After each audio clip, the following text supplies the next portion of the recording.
UTET के previous year question paper की series में आपका बहुत बहुत स्वागत है। आज हम 2024 में यूटेट 1 में जो इन्वायरमेंटल साइंस यानी जो पर्यावरण अध्ययन आपका आया था उसके हम कुछ क्वेश्चंस करने वाले हैं। हमारा जो पहला प्रश्न है वह कहता है blue baby syndrome is caused by the presence of which salt in water, यानी ब्लू बेबी सिंड्रोम जल में किस लवण की उपस्थिति से होता है। तो इसका जो सही उत्तर है वह सही उत्तर क्या है?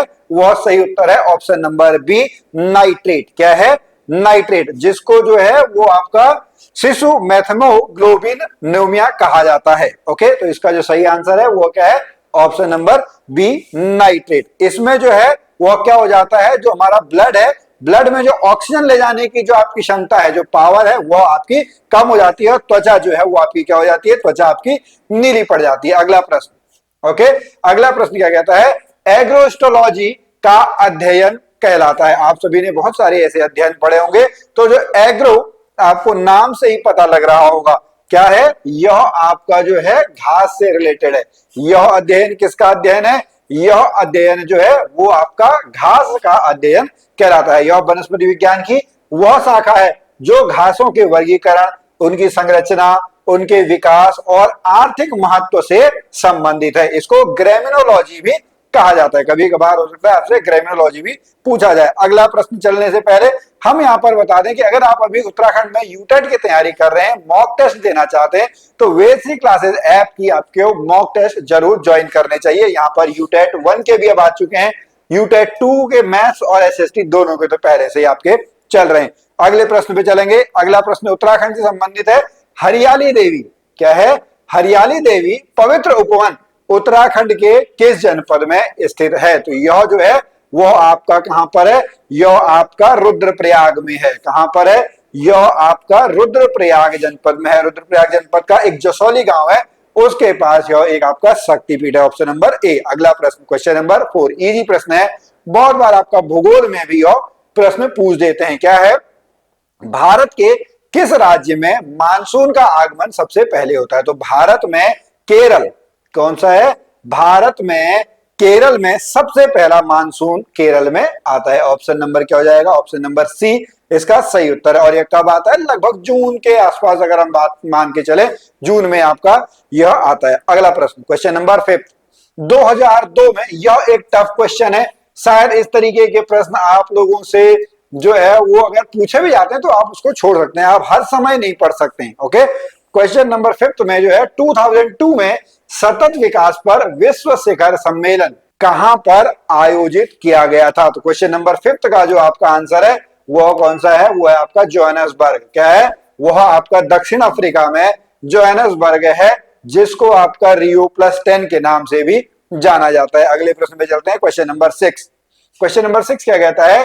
टीएलएम यानी टीचिंग लर्निंग मटेरियल।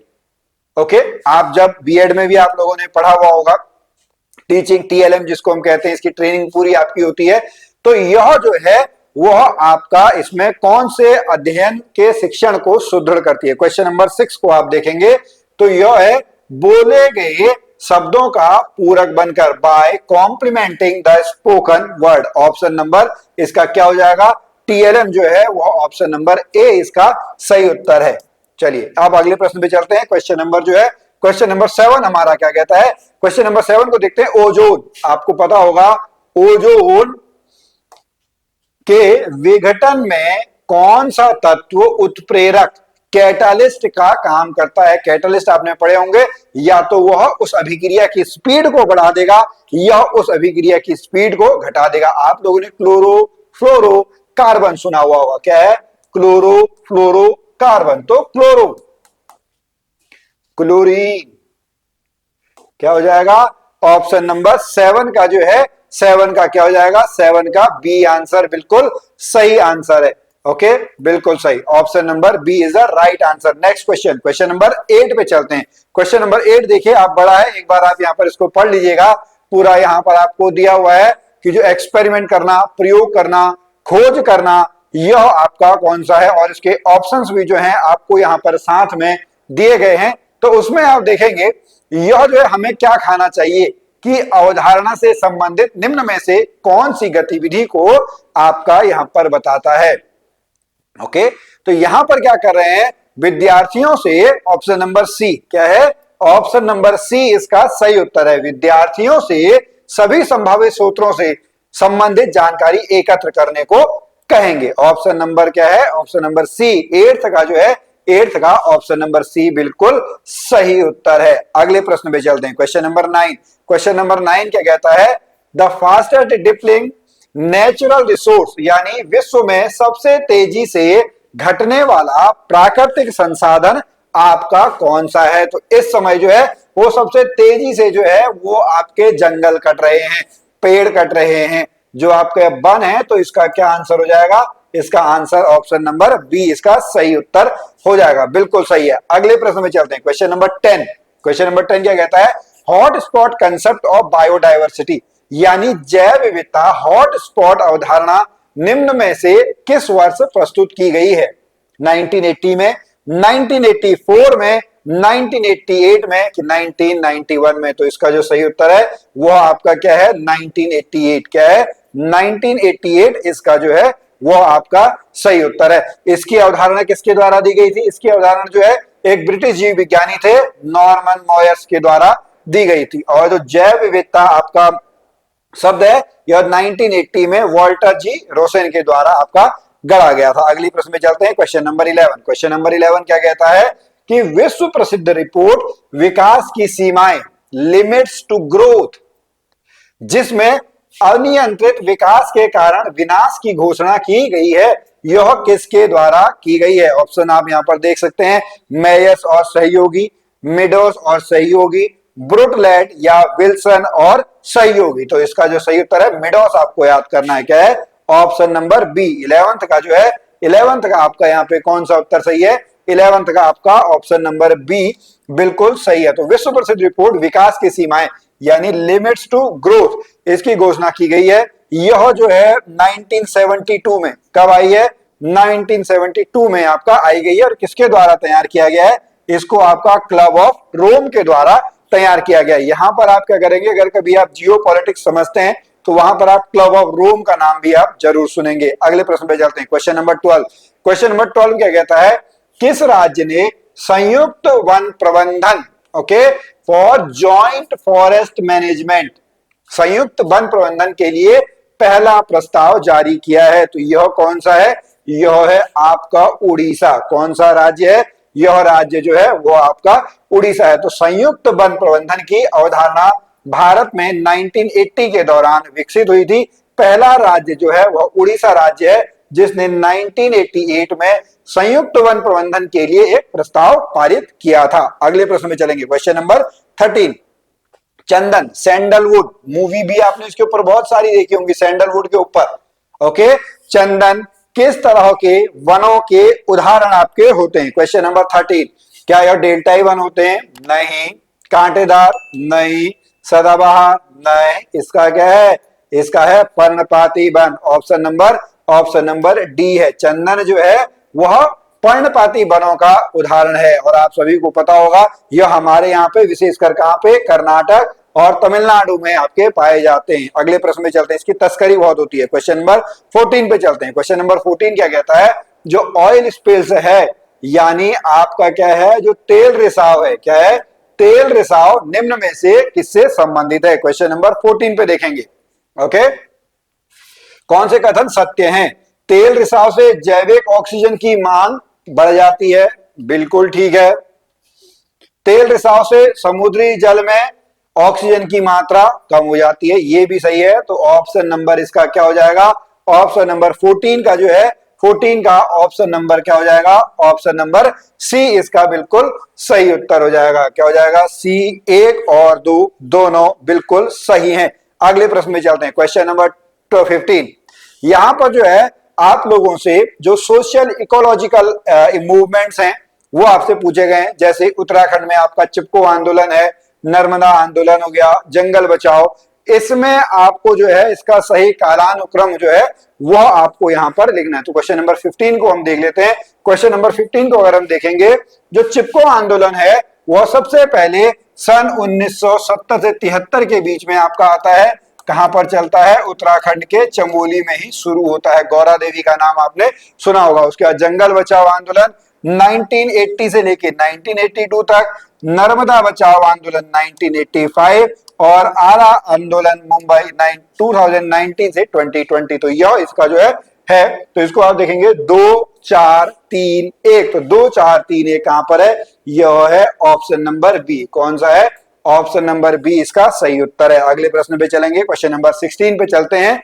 गोबर के अतिरिक्त apart from cow dung the weed, यानी जो खरपतवार है वह कहां पर आपका है? तो क्वेश्चन नंबर 16 इसका क्या है?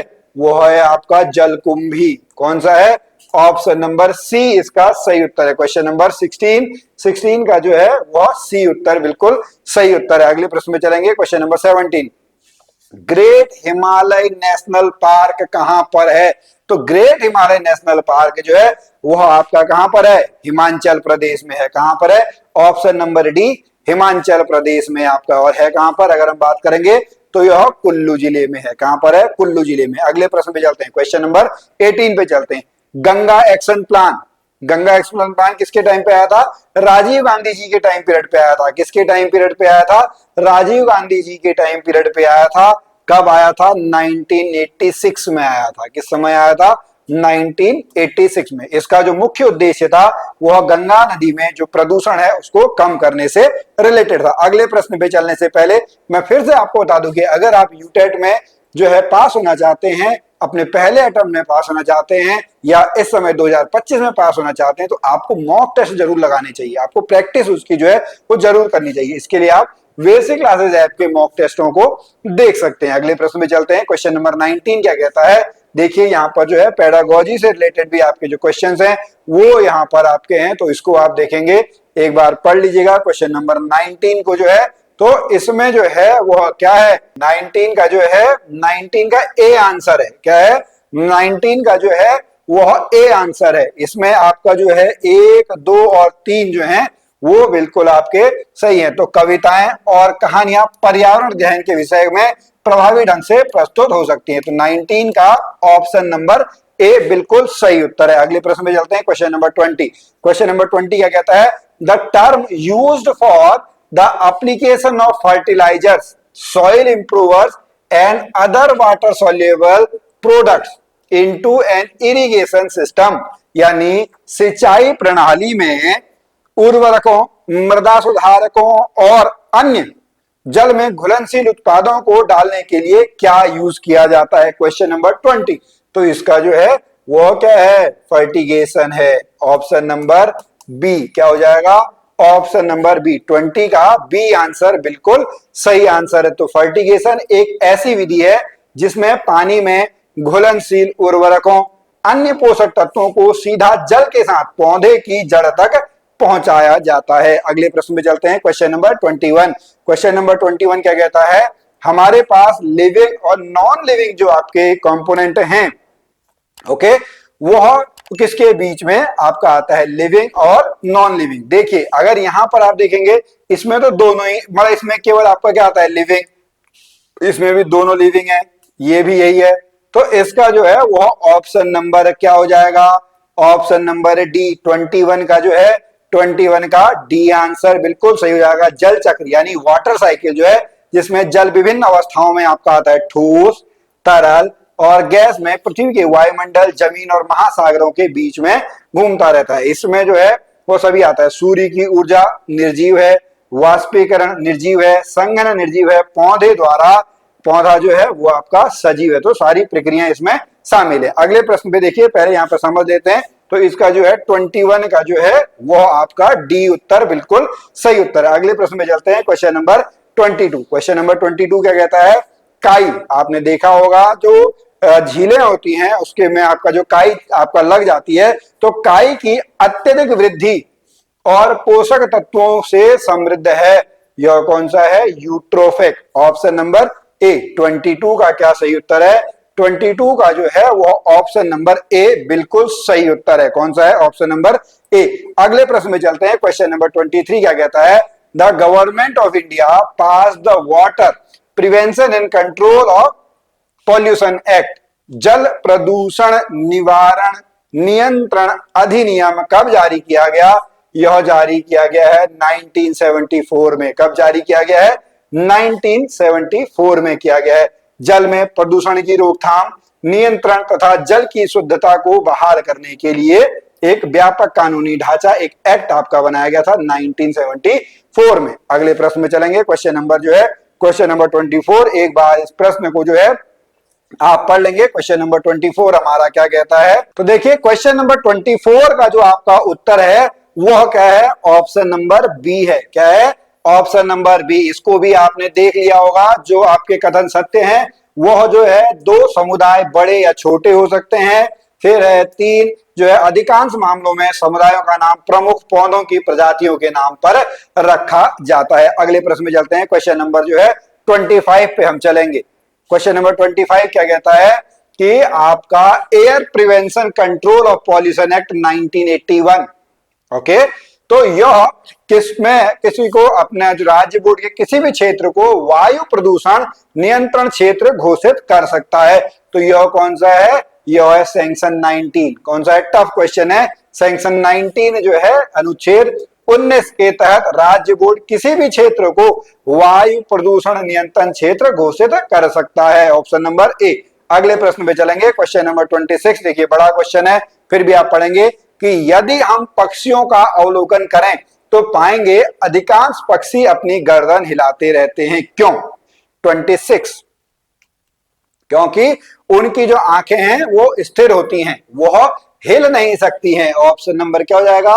Option number A. 26 का जो है 26 का क्या हो जाएगा? 26 का ऑप्शन नंबर ए बिल्कुल सही हो जाएगा। पक्षी अक्सर अपनी गर्दन हिलाते रहते हैं क्योंकि अधिकांश पक्षियों की जो आंखें हैं वह स्थिर रहती हैं। अगले प्रश्न पे चलेंगे। Question number 27। तरुण भारत संघ के राजेंद्र सिंह को किस कार्य के लिए मैग्सेसे पुरस्कार दिया गया? तो यह दिया गया है वाटर कंजर्वेशन के लिए। किसके लिए? जल संरक्षण के लिए इनको 2001 में मैग्सेसे पुरस्कार से सम्मानित किया गया था। क्वेश्चन नंबर 28 पे चलेंगे। क्वेश्चन नंबर 28 क्या कहता है? एनसीईआरटी की ईवीएस की पाठ्य पुस्तकों में, इसको एक बार आप पढ़ लेंगे, किसको उच्च प्राथमिकता स्थान दिया गया है? क्वेश्चन नंबर 28 पे देखेंगे तो 28 का जो है वह है option number D, to promote imagination and creative ability in learner. शिक्षार्थियों में कल्पनाशीलता और सृजनात्मक क्षमता को बढ़ावा देना। Option number D is the right answer. Question number 29। Okay, इसका डी आंसर बिल्कुल सही उत्तर है। क्वेश्चन नंबर 29 पे चलते हैं। एनसीएफ 2005 क्या है? एनसीएफ 2005 के अनुसार ईवीएस यानी पर्यावरण अध्ययन कौन सा विषय है? तो भोजन नहीं, मौसम नहीं, इसका जो है इसका नहीं, यही है ईवीएस फूड में। ए क्या हो जाएगा? ऑप्शन नंबर ए इसका सही उत्तर है। क्या है? हमने वो है उसमें भोजन आपका है ईवीएस के अंतर्गत। 6 आपके यहाँ पर विषय होते हैं: परिवार मित्र, भोजन, पानी, आश्रय घर, यात्रा, चीजें जो हम बनाते हैं और कहते हैं। और लास्ट क्वेश्चन है, क्वेश्चन नंबर 30 है। क्वेश्चन नंबर 30 क्या कहता है? भारतीय संविधान का कौन सा अनुच्छेद पर्यावरण को, देखिए आपको मौलिक कर्तव्य अगर आपको पता होंगे तो वह 51A के अंतर्गत आते हैं। किसके अंतर्गत आते हैं? 51A के अंतर्गत। इसमें वो पर्टिकुलर पूछा गया है तो फिर भी ऑप्शन कोई और यहाँ पे है नहीं, तो ऑप्शन नंबर क्या हो जाएगा? ऑप्शन नंबर सी जो है 30 का सी आंसर बिल्कुल सही उत्तर है। जो 51A है उसके अंतर्गत प्रत्येक नागरिक के मौलिक कर्तव्य के रूप में पहचान करता है क्वेश्चन नंबर 30। तो यहाँ पर हमारे जो सारे प्रश्न हैं 2024 में ईवीएस में यूटेट 1 में जो आप कहे थे वो हमने कर लिए हैं। तो पढ़ते रहिएगा, मेहनत करते रहिएगा। मॉक टेस्ट देने का मन करे तो वेद श्री के मॉक टेस्ट को जरूर एक बार ट्राई कीजिएगा।